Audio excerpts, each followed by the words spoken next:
Charging point పనిచేయడం లేదని ఎక్స్లో ప్రయాణికుడు ఫిర్యాదు. 15 నిమిషాలలోనే సరిచేసిన రైల్వే. ఇక్కడ ఒక ప్రయాణికుడు తన బర్త్లోని మొబైల్ ఛార్జింగ్ పాయింట్ పనిచేయడం లేదని ఎక్స్లో చేసిన ఫిర్యాదుపై రైల్వే శాఖ వేగంగా స్పందించింది. ఫిర్యాదు అందిన తర్వాత బెడ్ వద్దకు చేరుకున్న ఎలక్ట్రీషియన్ 15 నిమిషాలలో దాన్ని సరిచేశాడు.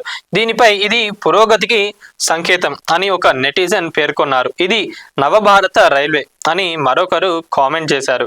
సో ఇది మొత్తానికి అయితే ఛార్జింగ్ పాయింట్ పనిచేస్తలేదని చెప్పిన వెంటనే అధికారులు కూడా వెంటనే స్పందించి ఎక్స్లో పెడితే వెంటనే స్పందించి 15 నిమిషాలలో తన బర్త్కు వచ్చి క్లియర్ చేయడం జరిగింది. అంటే సోషల్ మీడియా వల్ల మనకు ఎన్ని పాజిటివ్స్ ఉంటాయో అంత నెగిటివ్స్ ఉంటుంది. కానీ నిజంగా ఎప్పుడైతే తను చేసిన పని ఏదైతే ఉందో నిజంగా కరెక్ట్, ఛార్జింగ్ పాయింట్ పని చేస్తలేదు కదా నాకెందుకులే అని వదిలేస్తే ఎవరు కూడా ప్రశ్నించేటోళ్ళు కాదు.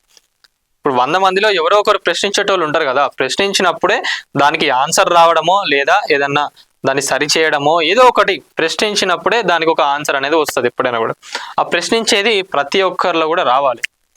అది లేకనే ఈరోజు ఎన్ని అరాచకాలు చేసినా పొలిటీషియన్స్ అయినా అధికారులైనా వాళ్ళు ఎంతగానం తొక్కేసినా కూడా జనాలు సైలెంట్ గానే ఉంటారు.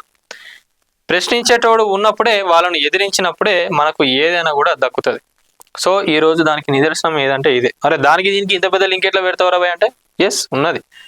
తను నిజంగానే అవసరం లేదులే, ఎందుకు ఇంకొంతసేపట్లో అయితే నేను దిగుతా కదా, నాకెందుకు పని చేయకపోతే ఇప్పుడు తను కూడా దాన్ని నెక్స్ట్లో పెట్టి దానికి ఒక మ్యాటర్ టైప్ చేసి అదంతా టైం వేస్ట్, నాకు ఎందుకు చక్కగా వండుకుంటూ అయిపోతాయి అని చెప్పి ఆలోచించలే.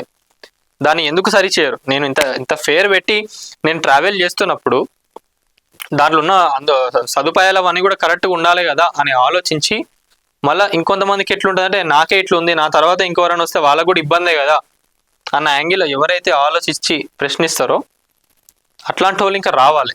వస్తే ఇక మన దేశంలో ఎట్లాంటి ప్రాబ్లమ్స్ ఉండవు. ఆబ్వియస్లీగా చెప్పాలంటే కూడా అప్పుడు ఎవరైనా కూడా భయపడతారు. అధికారులైనా పొలిటీషియన్స్ అయినా ఎవరైనా కూడా భయపడతారు. ఒకడు ప్రశ్నిస్తాడు, ఈరోజు నేను ఓట్లు అడగడానికి పోతున్నా, వాడి ఫ్యూచర్ మళ్ళీ ప్రశ్నిస్తాడు, నేను మంచిగా పని చేయాలని చెప్పి ఉంటుంది వాళ్ళకు కూడా. సో ఇది మొత్తానికైతే ఛార్జింగ్ పాయింట్ పని చేస్తారని చెప్పి ఎక్స్లో పెడితే వితిన్ 15 మినిట్స్లో కూడా సెట్ చేయడం జరిగింది. వీడియో చూస్తున్న వాళ్ళు ఎవరైతే ఉన్నారో ప్రతి ఒక్కరు వీడియోని లైక్ చేయండి, షేర్ చేయండి. అట్లనే ఈ పర్సన్ చేసిన పని ఏదైతే ఉందో మీకు దీనిపైన మీ అభిప్రాయం ఏందనేది ఒక్కసారి కామెంట్లో పెట్టండి.